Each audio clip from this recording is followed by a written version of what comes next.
Et on va voir ce qu'elle va donner, mais il a eu raison, il a gagné du temps.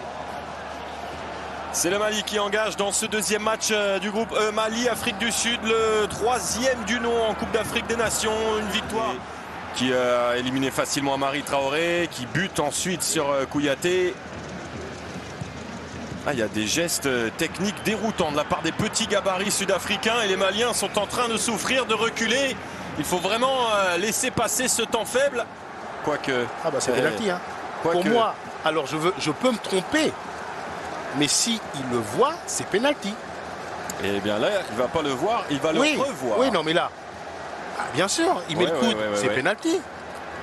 Le début du geste laisse penser que c'est du hasard, la fin du geste, non. Oui, il sent que quelque chose se passe dans son dos, il veut un peu se protéger, donc il sort les ailerons. Alors l'arbitre va peut-être pas le siffler, mais pour moi c'est pénalty. Et il le voit derrière lui. Hein, il le sent, il sent le danger. De Mohamed El Seyd Hussein, l'arbitre égyptien. Moment important au terme de ce premier quart d'heure de ce Mali-Afrique du Sud. Penalty pour les Bafana Bafana. Faute de Sikou Niakate sur Evidence Makopa.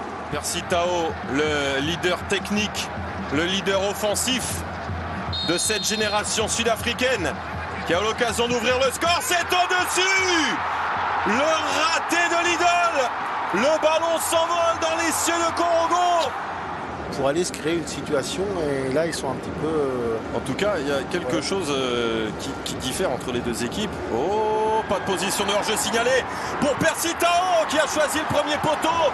La parade de Djigui Diarra, 3e duel perdu.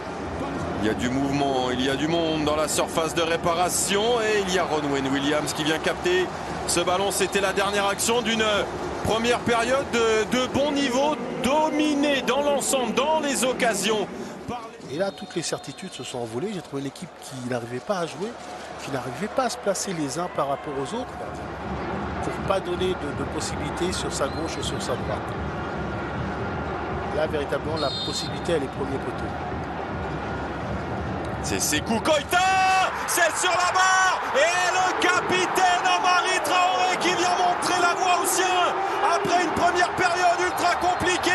Le Mali s'est soulevé et le Mali vient de marquer son premier but de la compétition.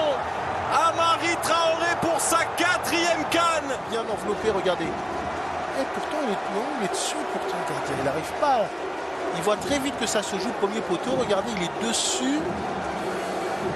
Derrière, il est là, Amari Traoré, il vient. Est-ce que s'il est au milieu, il réagit plus vite? Alors, le marquage, il est terrible. Ils sont 3 contre 1 dans l'axe, les Maliens. Et quelle histoire pour Amari Traoré. Ça fait peut-être 2 ans qu'il se ressasse.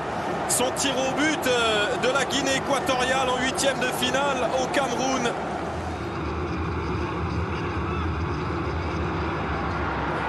Et ça passe. Et ça passe. Pour Sinayoko qui marque le 2e but. Et Kamori Doumbia qui met ce petit ballon.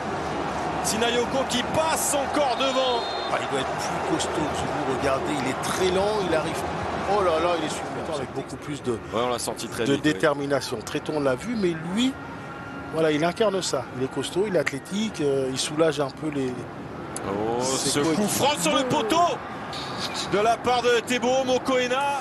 Ouais, clairement, dans ce match, l'Afrique du Sud a laissé passer sa chance avec ce penalty envolé de Percy Tau et le Mali d'Eric Schell qui a effectué les...